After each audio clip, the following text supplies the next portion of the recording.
Olá, filhos amados do Senhor Deus. Façamos uma oração para que hoje o Espírito Santo nos oriente ainda mais.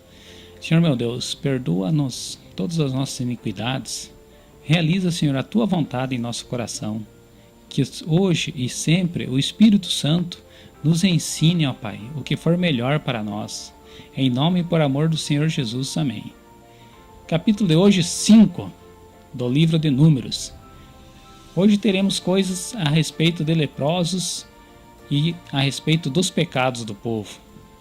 Vejamos a partir do versículo 2. Ordena aos filhos de Israel que lancem fora do arraial a todo leproso, e a todo o que padece fluxo, e a todos os imundos por causa de contato com algum morto. Olha só, o Senhor já estava falando para que fossem levados, fora do arraial, fora das tendas, fora ali das dependências do povo, aquelas pessoas que estavam contaminando a congregação. Por quê? Como já vimos, o Senhor queria o mais próximo possível aquele povo de pessoas puras, para que aquele povo servisse, e como até hoje nos servem essas histórias de inspiração e de luz para o conhecimento, luz para as outras nações. Assim era o sentimento do Senhor, era a intenção do Senhor para com aquele povo. E o que isso nos ensina? Que muitas vezes algo é preciso ser tirado do meio de nós para que o resto se permaneça com saúde, tanto espiritual quanto física.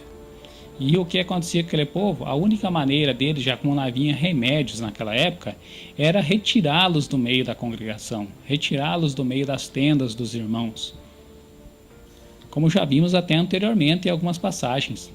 Versículo 3. Desde o homem até a mulher os lançareis, fora do arraial os lançareis, para que não contamine os seus arraiais, no meio dos quais eu habito, diz o Senhor.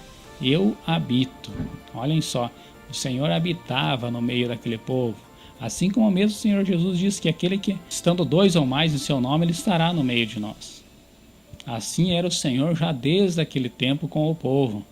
Ele permanecia com eles, ele os ajudava de dia e de noite, como já notamos, com aquela coluna de fogo durante a noite e aquelas nuvens para fazer um ar-condicionado para o povo, fazer sombra para o povo durante o dia.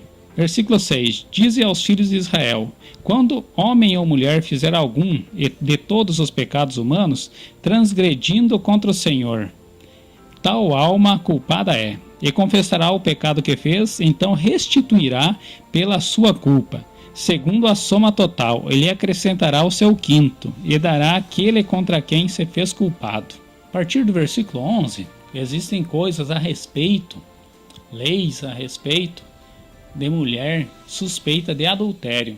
Vejamos lá, vamos conferir, versículo 11. Falou mais o Senhor a Moisés, dizendo: fala aos filhos de Israel e diz-lhes: quando a mulher de alguém se desviar e prevaricar contra ele, de maneira que algum homem se houver deitado com ela e for oculto aos olhos do seu marido, e ela o tiver ocultado, havendo-se ela contaminado, e contra ela não houver testemunha, e no feito não for apanhada. Vejamos agora o versículo 14. Outro dia comentei com vocês a respeito de um espírito de ciúmes, lembram? Versículo 14. E o espírito de ciúmes vier sobre ele, o esposo, e de sua mulher tiver ciúmes, por ela se haver contaminado, ou sobre ele vier o espírito de ciúmes, e de sua mulher tiver ciúmes, não se havendo ela contaminado. Olha só. O que este espírito de ciúmes, o que este demônio, este anjo mau, o que ele faz na cabeça de uma pessoa? Notaram? O espírito de ciúmes, a mulher traiu o marido, cometeu adultério, o espírito de ciúmes teve a porta de entrada naquela família, e ele começa a deturpar tudo, começa a fazer todo o seu trabalho mal, destruir as famílias. Quantas famílias você já conhece? Amigos, parentes, que foram destruídas por causa, às vezes, de alguma coisa ou só suspeita de alguma coisa. Como a palavra do Senhor Deus nos fala, capítulo 5 de Números, versículo 14, o responsável muitas vezes é o espírito de ciúmes. Levantou ciúmes no marido, aí ele começa a imaginar coisa que não tem, Ou, às vezes, a mulher deu brecha, começa ele a ser instigado pelo espírito de ciúmes a ter mais provas ainda do que até o que ele queria e começa a notar coisas que ele não notava e assim começa a desfazer toda a família. Que coisa incrível! Desde aquela antiguidade, né, há milhares de anos atrás, já existiam esses espíritos de ciúme incomodando aquelas famílias. Vejamos o que acontece a seguir. Versículo 15. Então aquele varão trará a sua mulher perante o sacerdote, e juntamente trará a sua oferta por ela, 1/10 de efa de farinha de cevada, sobre a qual não deitará azeite, nem sobre ela porá incenso, porquanto é a oferta de manjares de ciúmes, é oferta memorativa que traz a iniquidade em memória. Olha só, meus amigos, e ali era feito todo um ritual com uma água, e aí fariam esta mulher beber esta água. Vejamos o que acontece futuramente. Versículo 17. E o sacerdote tomará água santa em um vaso de barro.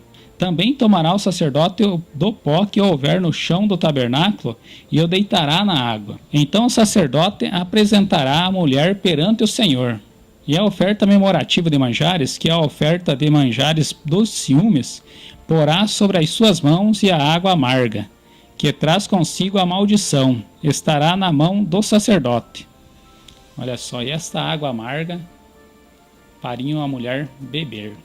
Versículo 20.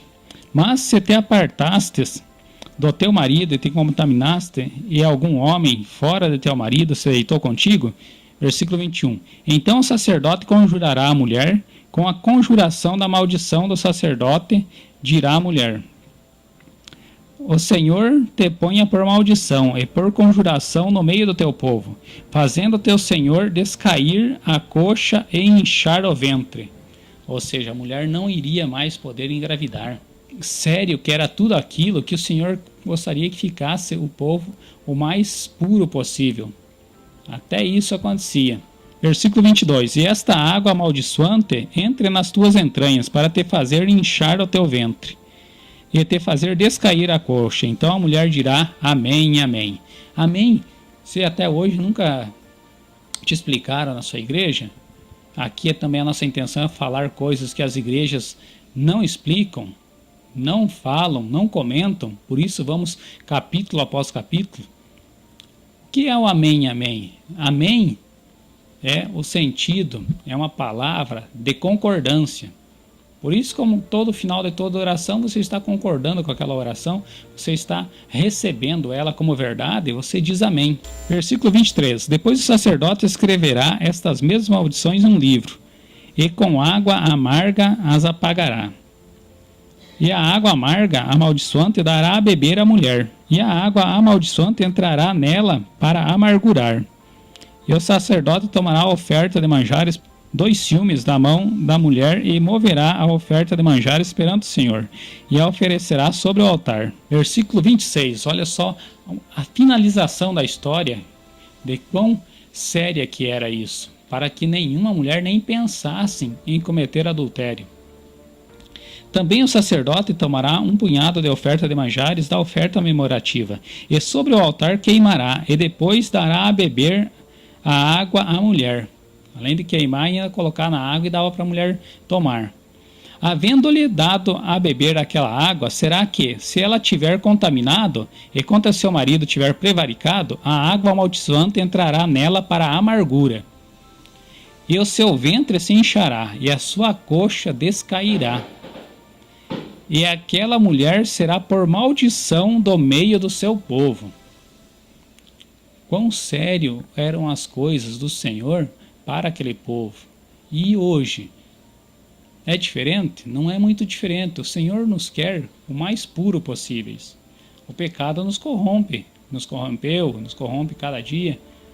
Mas cabe a nós tentarmos resistir ao pecado. Porque assim como diz na palavra do Senhor Deus, resistir ao diabo e ao diabo fugirá de vós. E se a mulher não fosse culpada, fosse só o espírito de ciúme incomodando as ideias do marido? Vejamos o versículo 28. E se a mulher não tiver contaminado, mas tiver limpa, então será livre e conceberá semente. Ou seja, aquela água amarga, seria amarga provavelmente, seria só ruim aos olhos e ruim para o gosto na língua, para o seu paladar. Mas ao seu ventre, aos seus órgãos internos, não faria mal algum. Meus amigos, espero ter conseguido ajudar vocês a entender um pouquinho melhor sobre esse capítulo número 5 do livro de Números. Que a cada dia o Senhor consiga melhorar mais e mais as nossas informações. Fique com o Senhor, até a próxima.